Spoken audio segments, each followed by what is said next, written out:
देखो भाई practice set question देखो इसमें मिक्स है। ठीक, कई बार क्वेश्चन ऐसे आते हैं ए तथा बी एक साथ मिलकर एक निश्चित कार्य को 4 दिनों में पूरा कर सकते हैं। ए और बी मिलकर 4 दिनों में पूरा कर सकते हैं। यदि ए अकेला उसी कार्य को 6 दिन में करता है। ए अकेला उसी कार्य को कितने दिन में करता है? 6 दिन में करता है। बात समझ में आई कि नहीं? ठीक है, कर सकता है। बी इस कार्य को पूरा करने में कितने दिन लेगा? तो बी ऊंचाई कितने दिन लेगा? तो सबसे पहले क्या करो, 6 और 4 का एक ऐसा नंबर मान लो कि जो जिसमें दोनों का भाग जाए। तो 6 और 4 का एलसीएम ले लो 12। ठीक है ना? तो 4 के हिसाब से 4 3 12, 6 के हिसाब से 6 2 12। ठीक है ना? अब देखो ए और बी मिलके कोई काम करते हैं, यानी मान लो बिस्किट मान लो, 3 बिस्किट खाते हैं एक दिन में। क्लियर है? और जिसमें ए अकेला 2 खाता है तो बी कितना खाता होगा? 1 खाता होगा? नहीं खाता होगा? बोलो बात समझ भाई। क्योंकि देखो ए और बी मिलके 3 बिस्किट खाते हैं, बिस्किट मान लो। तो जिसमें ए अकेला 2 खाता है तो ए और बी मिलके 3 है। जिसमें ए अकेला 2 खाता है तो बी की वैल्यू निकल आएगी, क्योंकि बी का 1 ही रहा होगा। ठीक भैया, बी तो 1 है और ए और बी मिलके 3 है, तो बी का 1 आया। तो 1 बिस्किट ये खाता होगा। बिस्किट खाने कितने हैं? 12। तो कितने दिन लगेंगे? 12 में 1 से भाग करते हो तो बी बराबर निकल आएगा। ठीक है, 12/1 यानी 12। हाँ समझ में आई? 12 दिन में ये पूरा काम निपटा लेंगे। ठीक है, क्वेश्चन नंबर 2 देखो। यदि एक आयत का परिमाप 138 मीटर हो तथा इसकी लंबाई और चौड़ाई के बीच अंतर 7 मीटर हो तो आयत का क्षेत्रफल बताने। आयत का क्षेत्रफल लंबाई गुणा चौड़ाई होता है। ठीक है, क्लियर है? अब तुम्हें पहले हम समझा दें, कॉन्सेप्ट समझो। मान लीजिए एक आयत है, ठीक है ना? इसकी चौड़ाई और लंबाई, यानी लंबाई जो है वो चौड़ाई के बीच अंतर 7 है ना।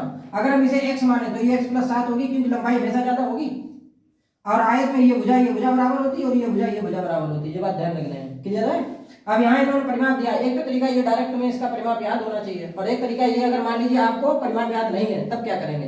परिमाप का मतलब कुछ नहीं, एक चीज समझ लो तुम पहले। अगर मान लो तुम यहाँ खड़े हो, किसी भी कैंडिडेट को हमने यहाँ खड़ा, हमने उससे कहा पहले तुम यहाँ जाओ, फिर यहाँ आओ, फिर यहाँ आओ, फिर यहाँ जाओ, तो ये इसका परिमाप बन जाएगा।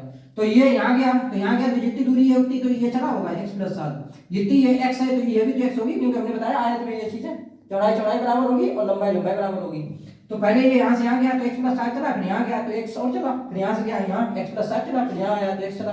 तो टोटल ये दूरी चला होगा, वही इसका परिमाप कहलाएगा। क्लियर है? परिमाप का फार्मूला अलग से नहीं बनता।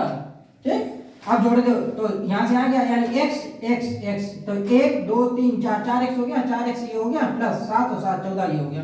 ठीक, तो ये परिमाप बन गया। तुम्हारे साथ परिमाप कितना और इनके साथ परिमाप कितना? 138। नहीं समझ में आई बात? ठीक है ना?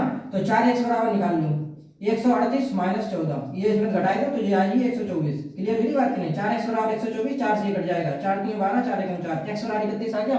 तो ये हमने x क्या माना था? ये माना था, ये 31 हो गई। तो लंबाई ज्यादा होगी, लंबाई ज्यादा होगी ना, वो भी कितनी ज्यादा है? 7 ज्यादा है, क्योंकि इनके बीच अंतर 7 था, तो ये 38 हो जाएगी। क्लियर है? अब इनका चाहिए क्या? एरिया चाहिए, आयत का एरिया, A4 एरिया। लंबाई गुणा चौड़ाई होता है, तो इसकी लंबाई कितनी निकली? 38 और चौड़ाई कितनी निकली? 31। 31 और 38 का गुणा कर लो, एरिया आ जाएगा। अब देखो पूरा गुणा नहीं करना है तुम्हें, एक चीज समझना। देखो 8 एकम 8, लास्ट में 8 आना चाहिए। 8 कहीं है? एक ही जगह है, देखो तो ये ऑप्शन हो जाएगा डी, 1178। ठीक, 1178 वर्ग मीटर। एरिया हमेशा वर्ग मीटर मतलब वर्ग में आएगा। ठीक है ना? देखो भाई नेक्स्ट, 84 का 25% गुणा 85 का 24% बराबर क्वेश्चन मार्क। 4 ऑप्शन है, इसमें होगा। ठीक है, ये देखो 84 का की जगह गुणा, ऑफ की जगह गुणा। ठीक है, 25% मतलब होता है, मतलब परसेंट चिन्ह हटेगा, 100 से भाग का 85, फिर का की जगह गुणा 24% बटे 100। ये परसेंट के चिन्ह हटाए 100। इसे सोल्व करने हैं। ठीक है, अब देखो 25 चौको 100, 4 से कट गया, 4 से कट गया, 21 चौक 84। क्लियर है? अब हम ये 4 से 24 से 100 काटेंगे नहीं, बात को समझो, क्योंकि भाग करें तो 100 जीरो वाली संख्या भाग करना आसान होता है। ठीक है ना? तो इसका डायरेक्ट गुणा कर लिया, 24 पंजे 120 हुआ, 120 की जीरो हासिल 12, 24 अट्ठे 192, 192 में 12 जोड़ा 204 हो जाएगा। ठीक है ना? नहीं क्लियर है? 204 इतना आ गया, और ये इधर कितना बचा? 21। ठीक, नीचे कितना है? 100। क्लियर है?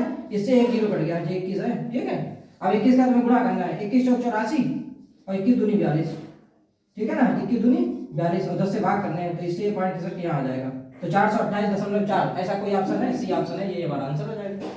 ठीक है, और चैनल बनाए तो चैनल को सब्सक्राइब करें, वीडियो को लाइक करें, शेयर भी कर दें। ठीक है, चलो भाई ये क्वेश्चन अब देखो माध्य से। ठीक है ना?